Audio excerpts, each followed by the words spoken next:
Hello my चल गुम गुम फैमिली, कैसे हैं आप दोस्तों। 4 दिन की जिंदगी 3 दिन की बीत गई। मुझे ऐसा लगा तो मैं तो निकल पड़ा घूमने के लिए। अगर आपको भी ऐसा लगता है तो आप भी निकल पड़िए, ना केवल घूमने के लिए बल्कि अपना हर वो सपना पूरा करने के लिए जो अभी तक अधूरा है। दोस्तों, अपनी ऋषिकेश की यात्रा पर आगे बढ़ते हुए आज मैं आया हूँ मणिकूट पर्वत की ऊंचाइयों पर स्थित श्री भूतेश्वर महादेव मंदिर, जो भूतनाथ मंदिर के नाम से भी प्रसिद्ध है। जानकी सेतु पार करके जब आप पौड़ी गढ़वाल की तरफ आएंगे तो आपको ये रास्ता दिखाई देगा। इस रास्ते पर आपको आगे बढ़ना है। इस रास्ते पर आगे आते हुए आप एक टी पॉइंट पे पहुंच जाएंगे। ये आ गया टी पॉइंट। इसके दाईं तरफ का रास्ता जाता है बीटल्स आश्रम और नीलकंठ महादेव मंदिर पैदल मार्ग, और बाईं तरफ का रास्ता जाता है श्री भूतेश्वर महादेव मंदिर यानी भूतनाथ मंदिर की ओर। आइए चलते हैं। यहाँ पर आपको एक जीप स्टैंड भी दिखाई देगा। जीप स्टैंड से थोड़ा सा आगे जब आप आएंगे तो आपको मिलेगा श्री भूतनाथ महादेव मंदिर मार्ग का प्रवेश द्वार। जैसे ही आप प्रवेश करेंगे आपको एक शिवलिंग के दर्शन होंगे।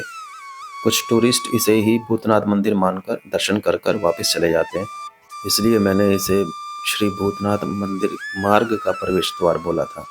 मुख्य मंदिर इससे आगे है। भोले बाबा को नमन करके मैं निकल पड़ा श्री भूतनाथ महादेव मंदिर की ओर। कुछ श्रद्धालु दर्शन करके वापस आ रहे हैं।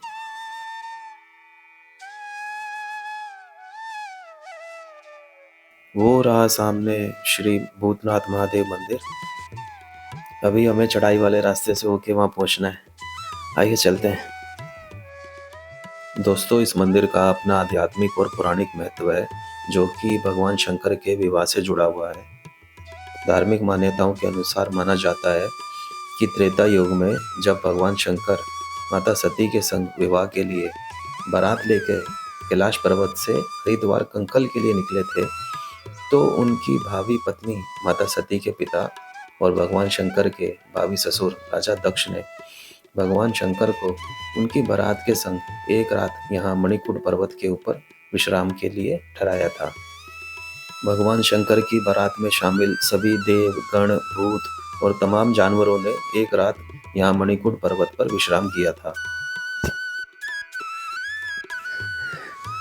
चढ़ाई थोड़ी सी खड़ी है, माहौल एकदम शांत है। इस समय दोपहर हो रही है, धूप तीखी है, गर्मी का एहसास काफी भरपूर है। ऋषिकेश में सुबह और रात को तो सर्दी होती है, लेकिन दोपहर में गर्मी है।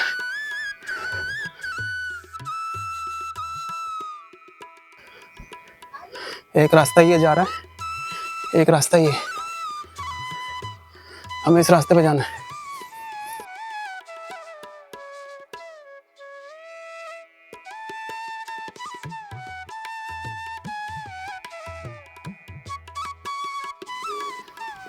ये देखिए, ये आ गया बाबा महादेव का भूतनाथ मंदिर। एक रास्ता ये जा रहा है। इस रास्ते को आपको सीढ़ियों के माध्यम से पूरा करना पड़ेगा। सीढ़ियां देखें कितनी खड़ी चढ़ाई है। एक रास्ता ये जाता है जो ढलान है, सीढ़ियां नहीं है। आप दोनों में से कोई भी मार्ग चुन सकते हैं बाबा महादेव तक पहुंचने के लिए। ऊपर वाले ने तो दोनों रास्ते खोले रखे हैं आपके लिए। आपके ऊपर है आप कौन सा रास्ता चुनते हैं। आइए हम ये वाला चुनते हैं, ढलान वाला। ज्यादा ऊपर नहीं है, मुझे पहले लगा था कि काफी जंगल में से रास्ता पार करना पड़ेगा, लेकिन ये तो जो स्टार्टिंग में प्रवेश द्वार पे शिवलिंग बना हुआ है, वहां से ज्यादा दूर आपको तय नहीं करनी पड़ेगी। फटाफट आप यहाँ तक पहुंच सकते हैं। यहाँ पर देखिए एक और विशेष द्वार बनाया गया है, प्रवेश द्वार।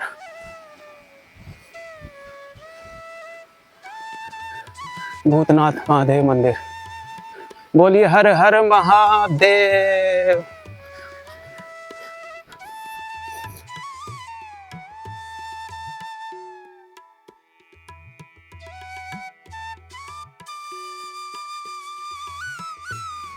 ये पहुंच गए हम बाबा के दरबार तक।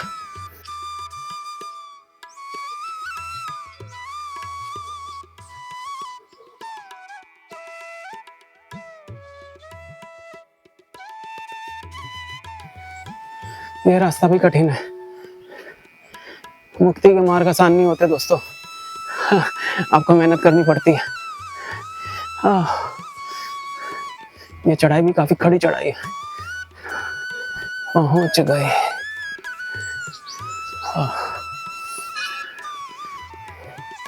ये पहुंच गए बाबा के दरबार तक। आइए जूते उतार के अंदर चलते हैं। ये देखिए ऊपर से सीढ़ियां कैसी दिख रही हैं, और ये ढलान, ये ढलान का रास्ता पहुंचाते दोनों आपको बाबा के दरबार तक है।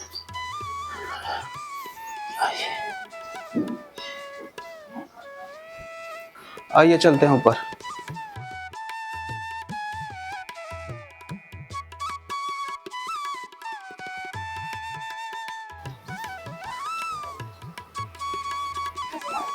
ये मंदिर भी त्र्यंबकेश्वर महादेव मंदिर जो है 13 मंजिल मंदिर, कुछ कुछ उसी तरह प्रतीत हो रहा है मुझे, क्योंकि ये भी 11 या 12 मंजिल का बताते हैं।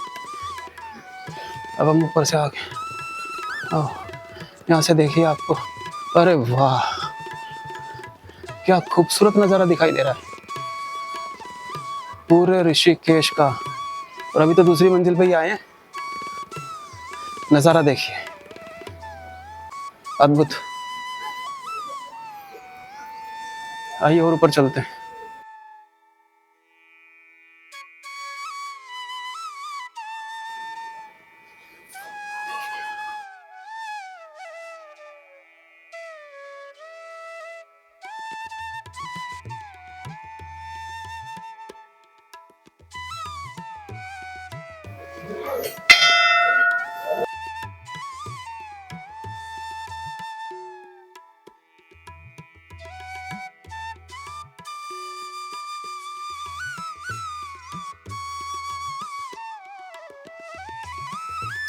अब मैं मंजिल गिननी भूल गया दोस्तों, क्योंकि आनंद में इतना खो गया।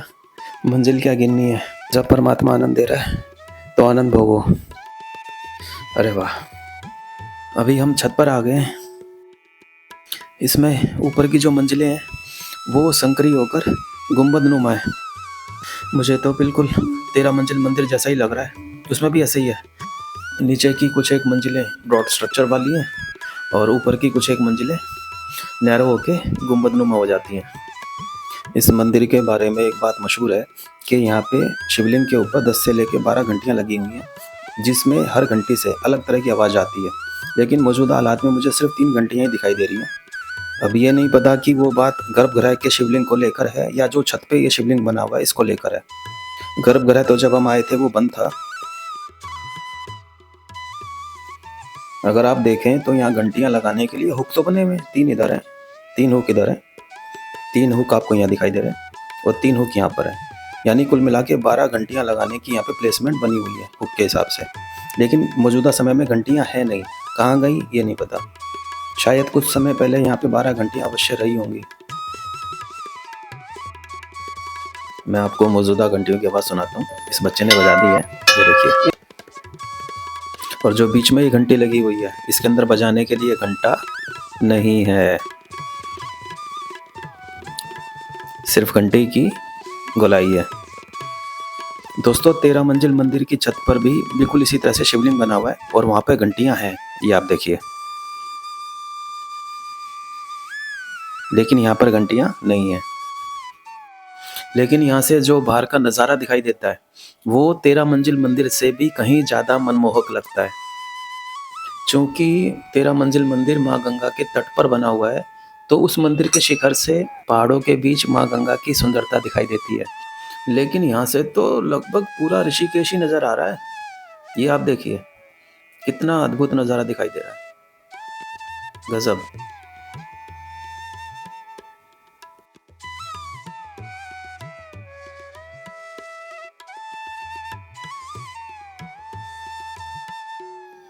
आइए अब चलते हैं इसकी ऊपर की मंजिलों में।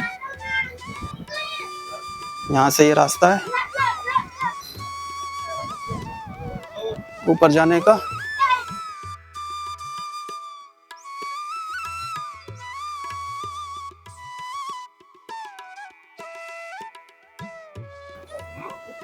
ये नंदी महाराज यहाँ पर विराजमान है।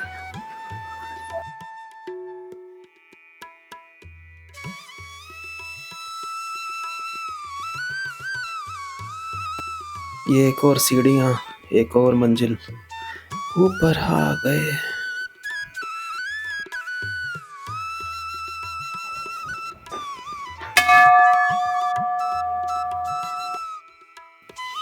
आज ऐसे घंटियां बजाकर बचपन याद आ गया। जब छोटे थे तो कैसे मंदिर में उछल उछल के घंटियां बजाते थे।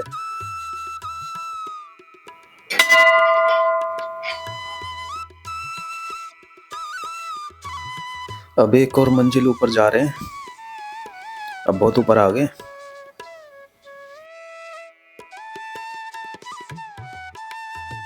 बाहर का ये खूबसूरत नज़ारा मुझे कितनी खुशी दे रहा है, ये मुझे ही पता है।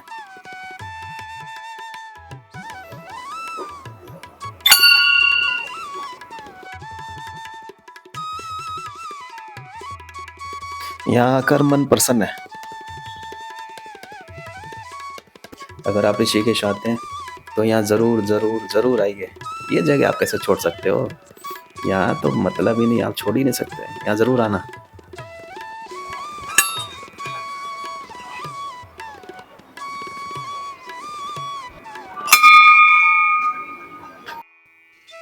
ये देवादिदेव महादेव महादेव, जय हो प्रभु।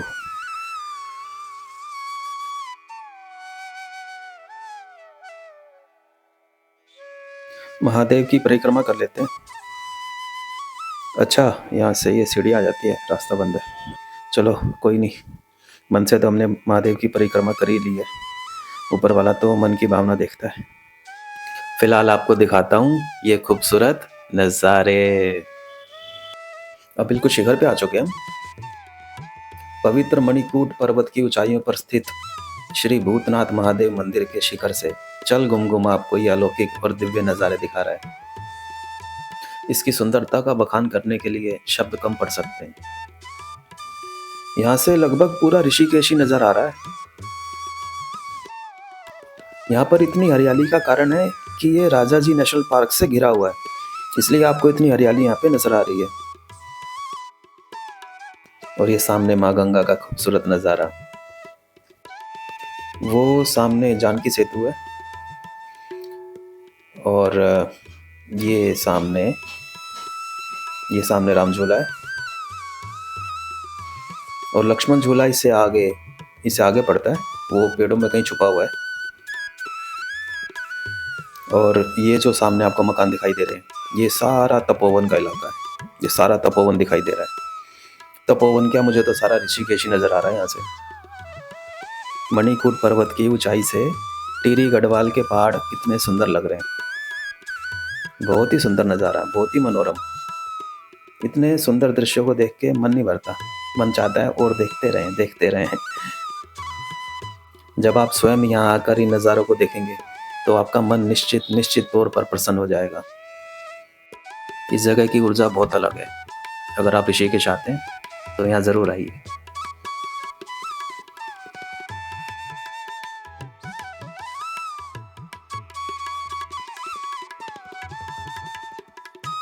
अब महादेव का आशीर्वाद ले लेते हैं।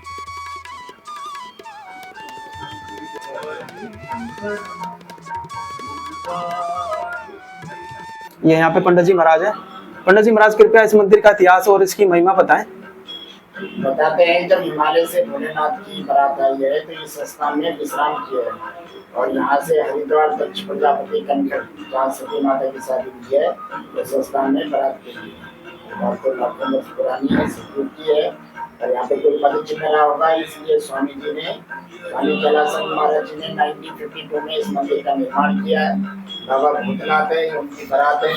बताते हैं सभी गण ही विराजमान कर दिए थे, यहाँ से सभी देवी देवता लोग आगे। ठीक है जी पंडित जी महाराज, धन्यवाद। एक बार फिर बाबा के चरणों में नमन करके हम यहाँ से विदा लेते हैं। हर हर महादेव।